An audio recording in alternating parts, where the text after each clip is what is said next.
السلام علیکم ورحمۃ اللہ وبرکاتہ۔ اللہ سبحانہ تعالیٰ کے صفاتی ناموں میں آج ہم البرّ پر بات کریں گے۔ البر نہایت احسان کرنے والا۔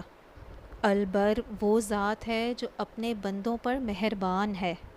اللہ سبحانہ تعالیٰ اپنے بندوں کے لیے آسانی کا معاملہ چاہتے ہیں، تنگی نہیں چاہتے۔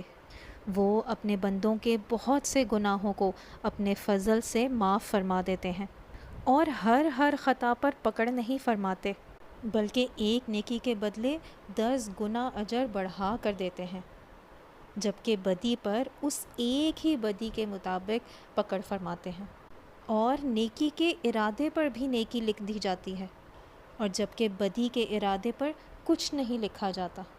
اللہ سبحانہ تعالیٰ سورہ آل عمران میں فرماتے ہیں لن تنالوا البر حتی تنفقوا مما تحبون وما تنفقوا من شیء فإن اللہ بہ علیم۔ فرمایا کہ تم نیکی کو نہیں پہنچ سکتے جب تک کہ اپنی وہ چیزیں اللہ کی راہ میں خرچ نہ کرو جنہیں تم عزیز رکھتے ہو، اور تم جو کچھ خرچ کرتے ہو اللہ اسے جانتا ہے۔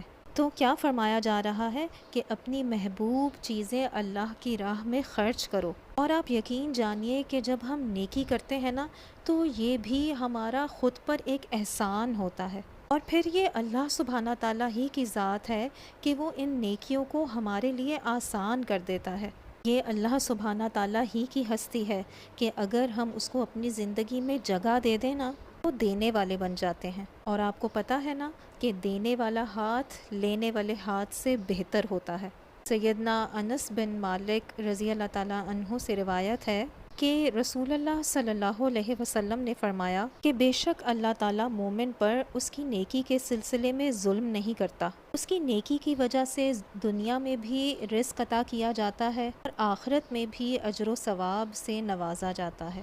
رہا مسئلہ کافر کا تو اسے نیکیوں کا بدلہ دنیا میں ہی چکا دیا جاتا ہے، اور جب وہ آخرت تک پہنچتا ہے تو اس کی کوئی نیکی باقی نہیں بچتی کہ اسے اس کی جزا دی جائے۔ اور آپ دیکھیں کہ بعض اوقات ہم اپنی دنیا کی زندگی میں اتنے الجھے ہوتے ہیں کہ ہمیں یاد ہی نہیں ہوتا کہ ہمارے ساتھ آگے کیا معاملہ ہونے والا ہے اور ہمیں اس کے لیے کیا تیاری کرنی ہے۔ تو لہٰذا ابھی سے اپنے بارے میں سوچیں کہ ہم نے اور آپ نے آخرت کے لیے کیا تیاری کی ہے۔ اپنی زندگی میں ہی جتنی نیکیاں اکٹھی کر سکتے ہیں کریں، نیکیوں کی دعائیں دیں، اپنے بچوں کو دعائیں دیں۔ سیدنا ابو ذر کہتے ہیں کہ میں نے کہا اے اللہ کے رسول مجھے وصیت فرمائیں۔ آپ صلی اللہ علیہ وسلم نے فرمایا کہ اگر برائی ہو جائے تو اس کے فوراً بعد نیکی کرنا تاکہ نیکی برائی کے اثر کو مٹا دے۔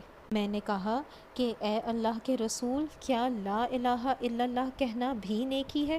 تو آپ صلی اللہ علیہ وسلم نے فرمایا کہ یہ تو سب نیکیوں میں افضل ہے۔ تو اب ہم نے کیا کرنا ہے؟ ہمارے پاس ابھی مہلت عمل ہے۔ آپ نے اللہ سبحانہ تعالیٰ کے اس نام کو سمجھتے ہوئے نیکیوں کی طرف دوڑ لگانی ہے، اور یہ یاد رکھنا ہے کہ تقویٰ کے ساتھ کی گئی نیکیاں فائدہ دیتی ہیں۔ اللہ سبحانہ تعالیٰ سے دعا ہے کہ وہ ہمیں ایسی نیکیاں کرنے کی توفیق عطا فرمائے۔ آمین ثم آمین۔